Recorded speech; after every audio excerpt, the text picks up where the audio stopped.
ముందుగా వేదిక టీవీ ప్రేక్షకులకు స్వాగతం. వేదిక టీవీ చేపడుతున్న సర్వే ఏదైతే ఉందో ఇది కేవలం ప్రజల అభిప్రాయాలు మాత్రమే. వేదిక టీవీ అభిప్రాయం కాదు. నిజాన్ని నిర్భయంగా ప్రజలతో మాట్లాడి చర్చించడానికి వేదిక టీవీ ఎల్లప్పుడూ కృషి చేస్తుంది.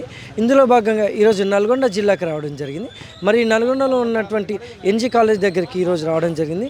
ఇక్కడ ఉన్నటువంటి ప్రజలతో మాట్లాడి మరి ఇప్పుడున్నటువంటి కాంగ్రెస్ టైంలో రేవంత్ రెడ్డి గారి పాలన విధి విధానాలు ఏ విధంగా జరుగుతున్నాయి, మరి అలాగే రేవంత్ రెడ్డి గారు ప్రవేశపెట్టిన ఈ 6 గ్యారెంటీలు కానీ సంక్షేమ పథకాలు కానీ లబ్ధిదారులకు ఏ విధంగా లబ్ధి చేకూరుతున్నాయి, మరి అలాగే గతంలో కేసీఆర్ గారి పాలన ఏ విధంగా జరిగిందనే విషయాన్ని ఇక్కడ ఉన్నటువంటి ప్రజలతో మాట్లాడి వాళ్ళ యొక్క అభిప్రాయం తెలుసుకునే ప్రయత్నం చేద్దాం.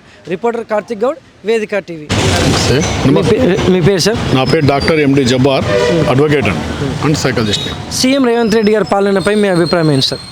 సీఎం రేవంత్ రెడ్డి పాలన గత పరిపాలనతో చూసుకున్నట్టయితే జనరంజకంగా పరిపాలించడానికి ఆయన ప్రయత్నాలు చేస్తూనే ఉన్నారు. చాలా వరకు లక్షల కోట్ల రూపాయల అప్పులు ఉండటం వల్ల సరైనటువంటి నిర్ణయాలను సరైన విధానంలో అమలు చేయడానికి చాలా అలసత్యం జరుగుతూ ఉంది.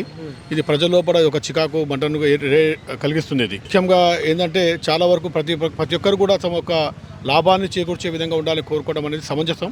అయినప్పటికీ ఏంటంటే అందరికీ చేయడం అనేది అది తన యొక్క మించిన భారంగా అవుతుంది. ఇది ఆర్థిక భారం ఎక్కువగా ఉంది కాబట్టి సరైన అసమానుకూలంగా నిర్ణయాలు జరగట్లేదు. కాబట్టి ప్రజల లోపల విశ్వాసాన్ని కోల్పోయే అవకాశాలు ఎక్కువగా కనిపిస్తున్నాయి.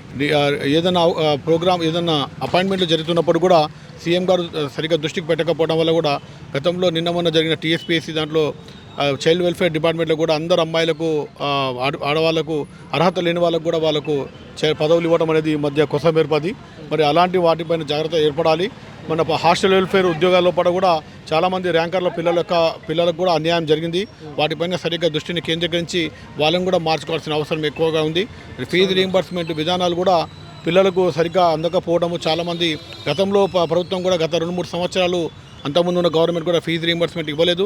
ఆ ఫీ రీయింబర్స్మెంట్ ఇవ్వకపోవడం వల్ల చాలా వరకు విద్యా కళాశాలలో కూడా విద్యార్థులు చాలామంది సఫర్ అవుతున్నారు, ఆందోళనకు గురవుతూ వస్తుంది. మరి వీటన్నిటిని చక్కదిద్దుకోవాల్సిన అవసరం ఉంది. దాదాపు కొన్ని వేల కోట్ల రూపాయలు దీనికి బడ్జెట్ కేటాయించాల్సిన అవసరం ఉంది. ఇప్పటి వరకు ప్రభుత్వం దాదాపు అప్పులు వీళ్ళు కూడా అప్పులు చేస్తూనే పోతున్నారు తప్ప వేరే ఆప్షన్స్ లేవు. కాబట్టి ఖచ్చితంగా కాలానుగుణంగా మార్పుకు గురి కావాల్సిన అవసరం ఉంది. రేవంత్ రెడ్డి గారు తమరు పరిపాలన సక్రమంగా సాగించాలంటే ప్రజలకు అర్థమయ్యే విధంగా ప్రజల యొక్క వాళ్ళ యొక్క ఆలోచన సరళికి అనుగుణంగా తమ నిర్ణయాలు తీసుకోవాల్సిన అవసరం ఎంతైనా ఉంది. మరి గతంలో కేసీఆర్ గారి పాలనపై మీ అభిప్రాయం ఏంటి సార్? తన యొక్క పాలన బ్రాండ్ మార్క్ ఏంటంటే పేద ప్రజలకు తన యొక్క అన్యాయంగా తను చేసిన విషయం సత్యమే. కానీ తాను అప్పులు చేసి పేద ప్రజలకు చేసుకుంటూ వెళ్ళారు. పెద్ద పెద్ద ప్రాజెక్టు వర్క్లలో మొత్తం కూడా చాలా వరకు డొల్లమయంగా అయిపోయినవన్నీ. ఆ విధంగా చాలా వరకు ప్రజలకు తెలియకుండా ప్రజలకు చిన్న చిన్న అవసరాలు ఇది షాదీ ముబారక్ కావచ్చు, లేకుంటే వేరే పథకాలు కావచ్చు, చిన్న చిన్న స్కీములలో ప్రజలకు మంచి చేసుకుంటూ పెద్ద కార్యక్రమాల్లో మొత్తం కొన్ని వేల కోట్ల రూపాయల అవినీతిలో పాల్గొనడం జరిగింది. అలాంటి స్కీములు ఉన్నాయి కాబట్టి ప్రజలకు ఆర్థిక భారం అనేది తెలియకుండానే అది జరిగింది. కాబట్టి కేసీఆర్ యొక్క మార్క్ కూడా అది కరెక్ట్ కాదు. అది ఎందుకంటే అందరినీ కూడా సోమరిపోతులు తయారు చేయడానికి తను తీసుకున్న నిర్ణయం అది ఇంకా కొనసాగుతూ ఉంది.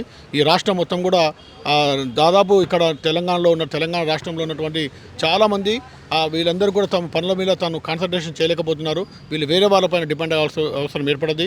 బీహార్కి వెళ్ళి వేరే ఇతర రాష్ట్రాల నుంచి వచ్చి కార్మికులు ఇక్కడ పనిచేస్తున్నారు.